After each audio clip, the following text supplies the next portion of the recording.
Malisyoso. Bastos si Abalos. Yan po ang natanggap nito si DILG Secretary Benhur Abalos, mga kababayan. Galing dito sa mga miyembro ng KOJC at saka sa kanilang mga abogado dahil itong sa Abalos parang nagdadrama sa Senado, mga kababayan. Kinuwento pa niya ang isang testimonya daw nung biktima daw ng sexual abuse si Kibuloy na unang-una 2014 pa yon at saka na-dismiss na ang kaso. Yan po ang ginamit ni Abalos, mga kababayan, na kwento doon sa Senado at parang maala-ala mo kaya.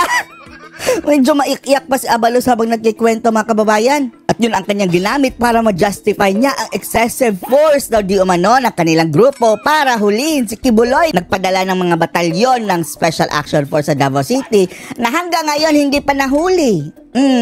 At nagsagawa po ng kaliwat kalang parang raid, mga kababayan, para hulihin na si Kibuloy.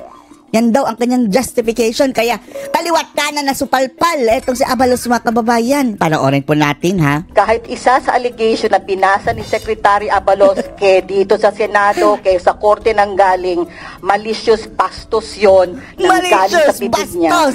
Sabihin ko rin, kasi nga allegation yon, walang katotohanan. Walang katotohanan. Ang ngayon sa korte, pwede babalikan natin. Although bastos nga si Senator Bastos! Abalos, sinabi niya kasi pag ngiwi na lang si Abalos, ganyan ang... Tingnan niyo ang mga kababayan, yung bibig. Kinote niya yun. Dito sa committee, hindi naman kasali. Malicious nga.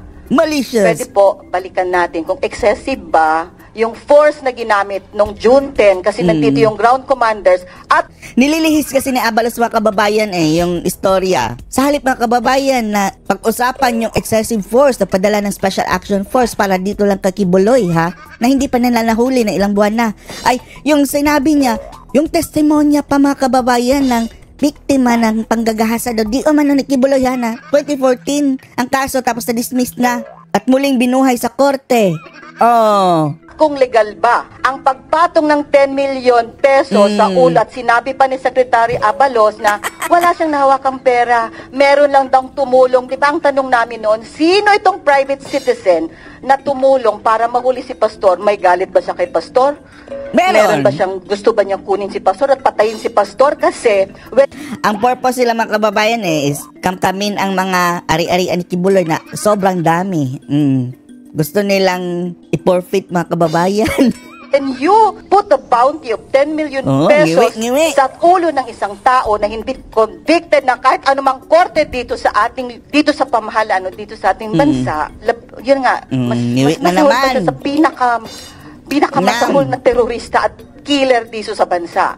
And Pastor Kibuloy, hindi pa siya convicted. Di ba sinabi na namin wala pang conviction, meron nga nakikialam na Amerika. Yan, sinabi din ni Secretary Abalos na conspiracy. Sa Amerika nanggaling yung korte, yung kaso. Pero ganito kabastos itong dito sa Senado, tapos gagano nila aming pastor. Sitting down. Okay. Tone down your voice. Sir, tone down your voice. Kasi ganun din si Abalos. Ganun din sa Abalos. Balikan natin yung excessive ba? Nandito yung ground commanders. Gusto lang po namin matapos yun. Before I recognize Secretary Abalos, with due respect to Secretary Abalos, the problem with this explanation is not it only covers one half of the law. What is prohibited, Your Honor, is that nagpapalusot kasi si Abalos, mga kababayan, gina-justify ang kanilang actions, mga kababayan, dito sa kanilang puwersa. Dahil wala namang problema kung tutugisin na si Kibuloy. Pero ang ginagawa nanghahasik na sa buong Davao City, mga kababayan, pati sa mga lansangan at checkpoint ng gamit ang mga Special Action Force, nagta-traffic na, nagpapajogging-jogging pa ng mga Special Action Force sa Davao City na mayroong mga baril, long firearms, batalyon, mga kababayan. Yung pala hindi mahuli ang isang tao, ilang buwan na, mga kababayan. Justified pa ba yan? Wala ba sila ibang huhulihin na mas pusakal pa ng mga kriminal? Kahit nga si Kibuloy, hindi pa yan kriminal dahil wala pa yung conviction. Public officials and employees shall not solicit or accept directly or indirectly. The fact that he announced it, Your Honor, even if we say that he did not physically accept the money, but offering the word is already an indirect acceptance. of that favor, Your Honor. So therefore, mailing-iling na it si is Abalos, oh. covered by the law. And being a high officer of the government, he should have exercised the becoming modesty. Pare, baka Tingnan niyo si bawal Abalos, ito kasi public official. Baka may kontrata ka sa akin. Baka sasabihin, tatakbo ako ng senador. Baka sasabihin na magsusuporta ka sa akin kasi may... Pasikat. Lahat ng mga pasikat mga kababayan ginagawa ni Abalos at artista na nga sa GMA, kontrata diba? ka sa akin. All of these are... ganyan, tingnan nyo ang bibig, ha? All of these are being covered within our rules, especially in the light of the fact that Section 3C of RA 3019 likewise hindi mapakali ang bibig ni Abalos, no? Ganyan, laging parang kambing mga kababayan na parang mayroong nginunguya palagi. Kahit wala naman. This, Your Honor. That is our only concern here, especially in the light of the fact that we are even questioning the finding of probable cause. Correct. The motion for reconsideration, Your Honor, is still pending with the Department of Justice even until now. Yet they allowed the warrant of arrest to be issued. They allowed harassment in the Kingdom of Jesus Christ. Pati na sa Davao City, lahat na ng mga Davaoenyo apektado. Structures every day, Your Honor, where policemen would be... Ito nga ang mga kababayan, yung pagtatanggal nila sa mga high-ranking officials, di ba? Lahat ng mga high-ranking officials sa Davao City, sinibak. Para lang yan kay Kibuloy, Hindi ba yan pagmamalabis? See? Jogging at 5 o'clock in the morning, full of, with full battle gear, Your Honor. Pag-jogging pa. Palibasa mga kababayan, laging nagigera ito sa Abalos sa GMA. Clearly, to show that they hawak ng baril ganyan, kaganyan, yung naka-open ang hands, ang palm. Paano mo mahahawakan yan kung naka-open ang iyong palm? are harassing our members. That is our point, Your Honor. Thank you, Attorney Torion. Yusek T, you have the floor. Thank you, Mr. Chair. Ito na mga mga pagtanggol ni Abalos mga kababayan. Nais na namin sumagot dun sa dalawang sinabi ni Attorney Torion. Unang-una tungkol dun sa RA 6713 na sinasabi niya linabag ni Secretary Abalos. Maliwanag naman sa ang tal-otal na mga ang kababayan. pakuya, ang pera, ang salaping maabing mabigay sa DILG, pinapalabas ni Attorney Torion na ito ay suhol. Hindi ito... Uy, yung nguso, nguso pa lang mga kababayan, hindi na pwedeng pagkatiwalaan. Nag-invento ng istorya mga kababayan, sabi daw suhol ni Torion. Walang sinabing suhol si Torion. Suhol. Maliwanag sa batas na ito'y magiging suhol. No? Nguso! Suhol! Hindi niya sinabing suhol, ungas. Binigay ito or inulit ito para sa isang pabor. Hindi man nagbibigay ng pabor si Secretary Abalos. Ginagawa lang niya ang kanyang tungkulin. Ang aming tungkulin. Tungkulin, Na may... Yan ang palagi nilang sinasabi mga kababayan. Kung ginagawa nyo ang inyong tungkulin, ilahatin nyo. Si Kibuloy lang ba ang suspect dito sa buong Pilipinas na ganyan? Ang daming mga drogista ngayon na tinutugis pa. Bakit hindi nyo ginagawa sa kanila yan? Patubad ng ating mga batas. Ang pangalawang gusto naming sagutin ay ang pagsabi niya. Ang sinabi niya ng DOJ daw ay nagkamali dahil hindi namin na-actionan agad ang appeal laban kay Pastor Kibuloy. Itong issue na to, unang-una... Dahil kakampi-kampi sila mga kababayan Pati sa DOJ, dinidelay. Nasa korte na to. Kumbaga, kung gagamitin natin yung sinabi ni Attorney Torion kanina, sub judice na ito. So, alam mo pala sub judice tapos mga kababayan, alam niyo ba ginawa ni Abalos? Dinitalye po ang daw mga kababayan, sworn statement daw na biktima ni Kibuloy. Yung kasabwat din siguro nila na siyang dahilan mga kababayan para sampahan ng kaso si Kibuloy. Gumagawa-gawa daw ng kwento, sabi ng taga-KOGC. kumbaga, sinasabi niya na Dinitalye ni Abalos, which is kailangan yun sa korte. So nalabag nila ang sub judice. Secretary Abalos, dinalabag ang sub judice rule, ngayon, ginagawa din niya.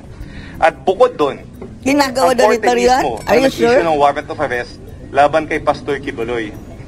So, ibig sabihin, para sa korte, may ebidensya at walang mali ginawang ang DOJ doon sa walang mali. Perfect na perfect sila mga kababayan.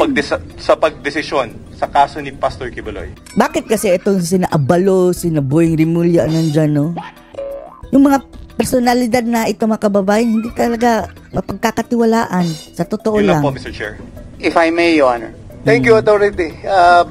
Yusek T. With due respect po Attorney kay Torion, go ahead. Undersecretary Sagutin mo, wala po Torion. akong sinabing suhol. Oh, see? Gumagawa-gawa ng istorya, mga kababayan, yung tagapagtanggol ng Tambalos-los, Abalos. Ang sinabi ko dito, yung public official shall not solicit and accept directly or indirectly any gift, gratuity, or favor. Wala po akong sinabi. I just quoted the law as it is, Your Honor. And with due respect to Secretary Abalos, Ganyan sila mag-twist, mga kababayan. talaga sipiat po dito. No? Kasi nga, yung Napolcom nga, meron nga silang clear parameters na-explain ko na last hearing po, yung Napolcom Memorandum Circular. Kaya siguro Sama yung nagtingin ni PNP Abalos, hindi what you call this, put up ng reward. Because if we will base it on their parameters, Your Honor, yung pinakamataas nga, si Sahiron, ay 6.7 million lang ata. Si Pastor Kibuloy, 10 million. Oh. See? Diyan pala, mga kababayan. So, Tapos ayaw umamin talaga. Ayaw talaga umamin na mayroon silang hidden agenda para mahuli si Kibuloy.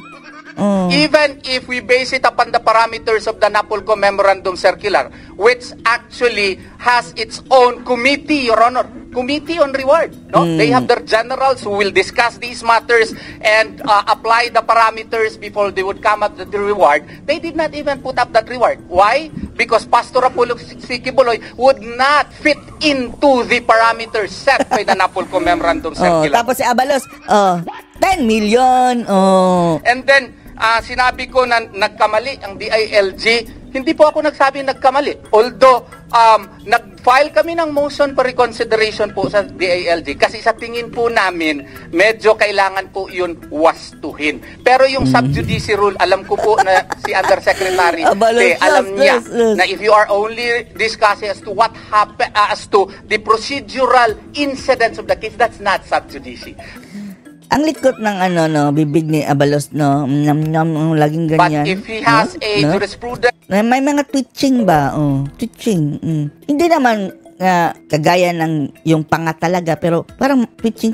Supreme Court decisions which can enlighten me, I am willing to learn, Your Honor. But as of my reading, Your Honor, that is not sub judice. Sub judice is not sub judice. Sub judice happens when you now narrate the declarations of a particular person in his affidavit and ascribe it to be rightful, just like, with respect to Secretary Abalos, just like what he did a few minutes ago. That's sub judice. Bastos nga mga kababayan, di ba? Abalos, Benhur Abalos. Anong masasabi niyo dito, mga kababayan, dito sa pagkakalat na naman ni Abalos sa Senado? Post your comments below.